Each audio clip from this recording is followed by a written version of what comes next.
This is the River Avon at Evesham in Worcestershire, and in mid-July the banks of the river hosted a festival which saw boats of all kinds lined up on the moorings.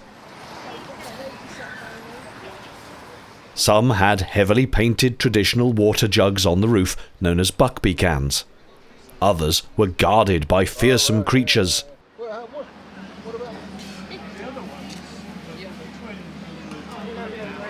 But amongst all the narrowboats and fiberglass cruisers was a particular gathering of narrowboats based around a common theme.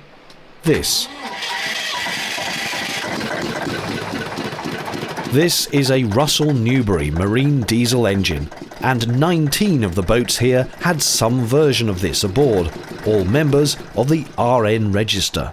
Well, the Russell Newbery Register is now 30 years old. It was formed in 1994 at a time when the production of Russell Newbery engines was in a little bit of a doubt. There were a lot of people with RN engines who were having a little bit of a difficulty of getting spare parts. So this was the idea of setting up the register, and it's evolved from that. Over the years, the RN Register has become a very broad church. We've got members with RN engines, we've got members with national engines, which are essentially RNs produced under licence, with just one or two subtle differences. But we welcome anyone who's got an interest in old engines, vintage heritage boats, or doing anything real, like real boating and drinking real ale. Being mounted in a dedicated engine room means throttle and gearbox controls need to be linked from the steering position at the back. In Andrew's case, that means a throttle wire running along the ceiling, around a couple of pulleys, and down to the engine. Amusingly, a clothesline peg is used when the engine is started from cold to hold the throttle open a bit just to warm it up. Once removed, the engine settles into its low-revving tickover. Judging by the number of RN engine boats attending, they're clearly well loved. It's part of the heritage and the tradition of the canals. Russell Newbery was started by a Mr. Russell and a Mr. Newbery, they were apprentices to a Mr. Royce, who later became a little bit famous as half of the Rolls-Royce. At the end of their apprenticeship to Mr. Royce, Mr. Russell and Mr. Newbery set up a firm, and it started producing engines in Altrincham in Cheshire. Russell Newbery initially went for the market of generator sets for country houses. At some point, one of these engines was marinised and put in, we think, a trawler, and it was absolutely perfect. Somehow or other, the Grand Union Canal Company decided, when they were expanding their carrying fleet in the early 30s, that the two-cylinder D-series marinised engine, which is known as a DM2, was absolutely spot on for the Grand Union motor and butty fleet. So a Russell Newbery DM2 can, and used to, push a Grand Union motor with 30 tonnes on, hauling a Grand Union butty with 40 tonnes on, so you combined butty, motor weight and cargo weight, 100 tonnes plus. So those of us who have got a modern boat that weighs about 20 tonnes with a DM2 in it, we've got plenty of oomph. We haven't got much in the way of speed.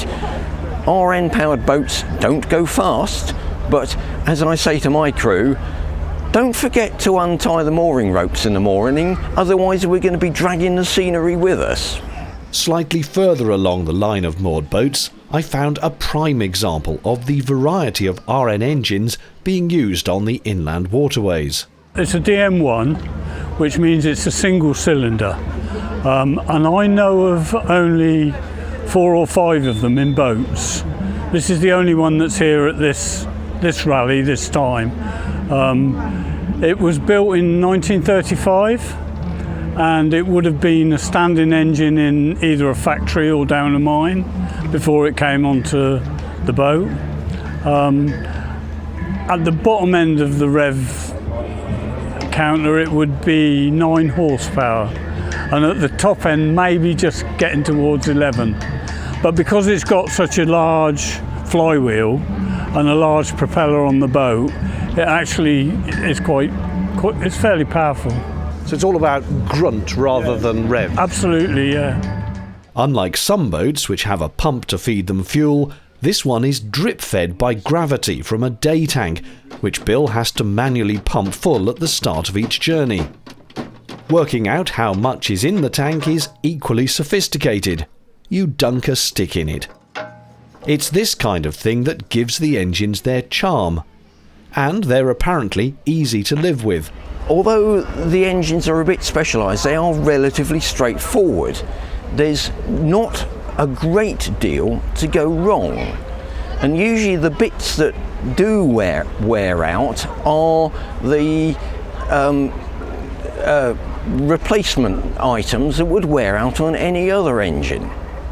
The other big appeal about an RN engine compared to, well, any modern engine is the engines are going to last. Some of our members have got engines that have been recovered from Grand Union boats. There's one guy who's got a 3-cylinder engine that must have been in a trawler at one point, which got wrecked off the Shetland Isles. This was recovered from a beach on the Shetland Isles, taken back to the workshops, stripped down, rebuilt, and is now running. So RN engines will go on, well, almost forever, as long as you do one thing: keep the oil level topped up. They do not like running dry, so daily check on the oil and at least an annual oil change. Almost everything else is going to last forever, we hope. We've had the boat now for 6 years and we've only had one problem really, and that wasn't with the engine, it was with the cooling system. So yeah, I mean, I don't know, I think there'd probably be more to deal with the modern engine than there is with the old. You have a lot of cleaning to do because it sprays a little bit of oil about and the like. Starting Bill's DM1 means turning on the feed from the day tank and, crucially, checking the oil level. Then a little lubrication is added to the speed governor mechanism. Just a few drops. That done, an electric start fires up the beast with ease.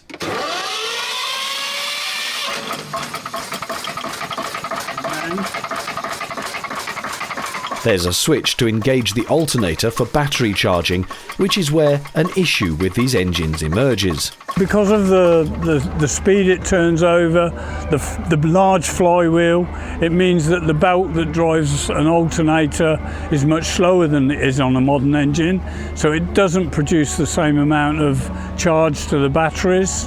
So we have problems sometimes with the batteries running flat. You have to religiously make sure you run the engine every day to charge the batteries.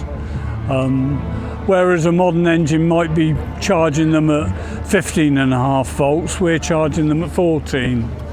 Unlike Andrew's boat, Cousin Hebe uses a solid metal linkage for the gearbox and the throttle, the latter of which uses screw threads to lift and lower the control to the engine.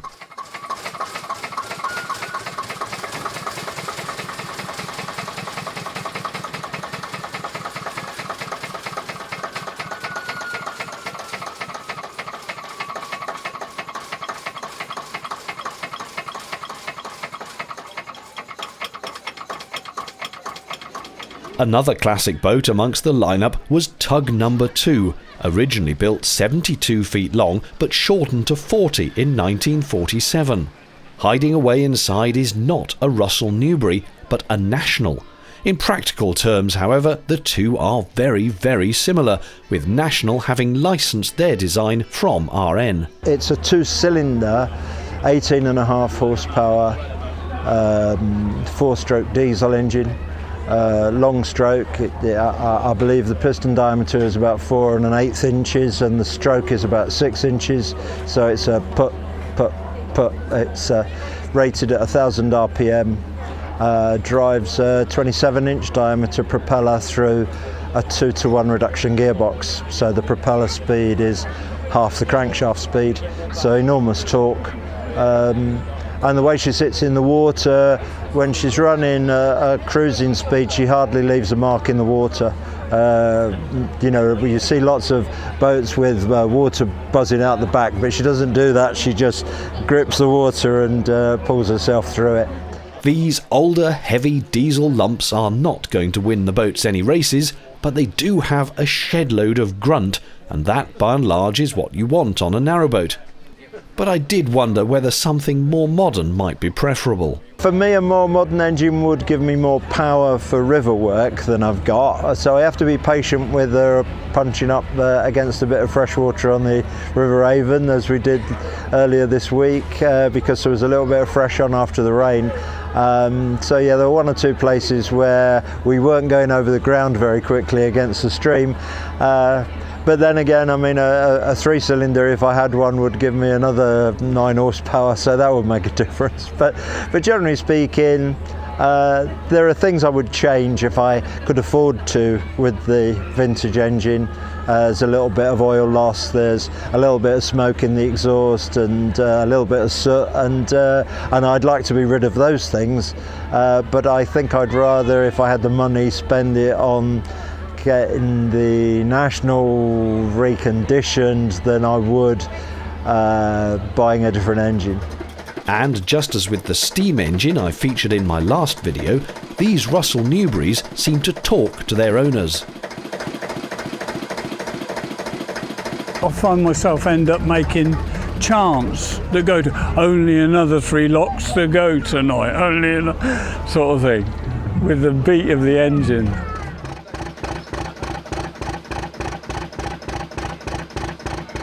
There weren't just narrowboats and cruisers on the towpath at the festival. A small collection of steam launches had also come along.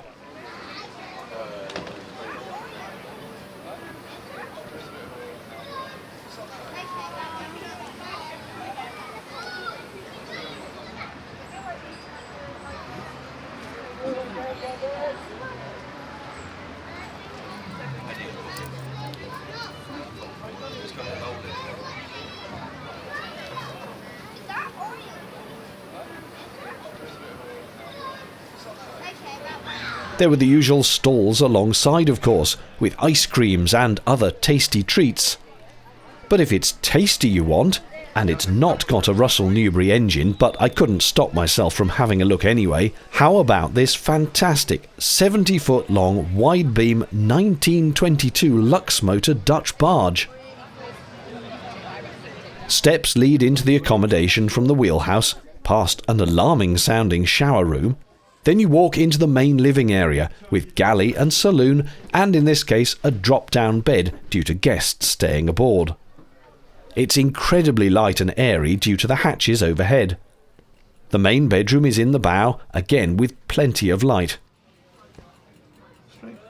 A second toilet has a rather splendid drop-down sink at one end with taps custom made from a pressure gauge. Here's another view of that living area and the well-equipped galley.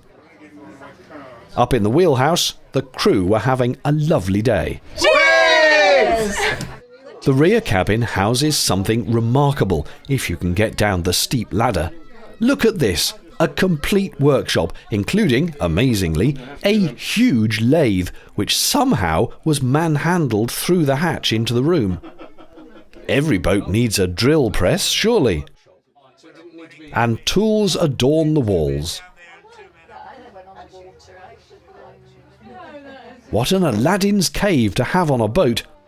I had a quick chat with the owner. I bought the boat in 2011 in Holland, in Rotterdam, and she was just a shell basically, with a Ruston and Hornsby engine, that 3-cylinder that ran on 2 cylinders. So we brought it over on a lorry to Bristol, and then took her up to Bradford on Avon and changed the engine for a Beta 90, and just fitted her out over a few years, and now she's my home.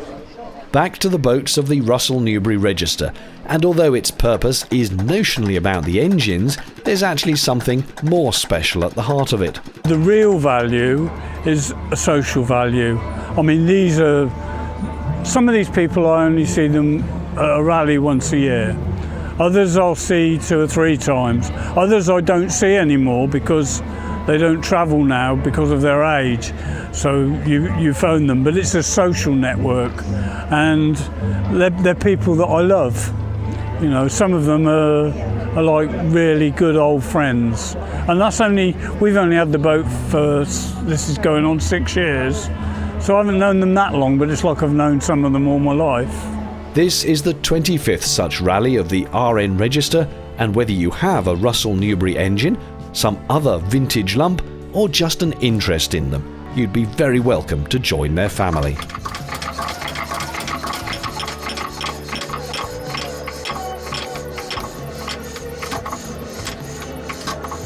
Thanks for watching. Cheerio.